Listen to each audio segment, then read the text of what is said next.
Kita beralih ke berita lainnya, KPU Goes to Campus jadi momen edukasi demokrasi menuju Pilkada 2024.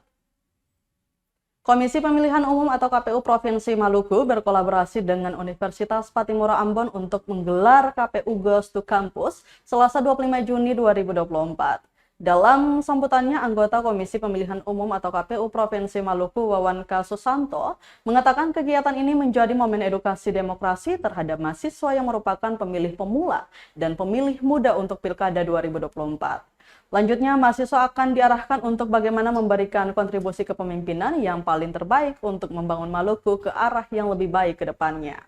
Diharapkan Tribuners KPU Goes to Campus bisa menjadi titik awal terlaksananya proses demokrasi yang baik. Adapun KPU Goes to Campus ini bertemakan perguruan tinggi dan pembangunan kualitas demokrasi dengan menghadirkan sejumlah pemateri yang sangat berkompeten pada bidangnya masing-masing.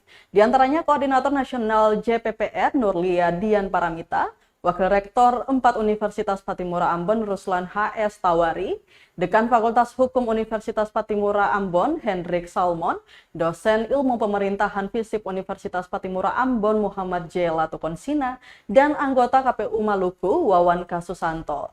Safrudin lain yang merupakan dosen ilmu pemerintahan FISIP Universitas Patimura Ambon juga anggota KPU Provinsi Maluku menjadi moderator dalam diskusi tersebut.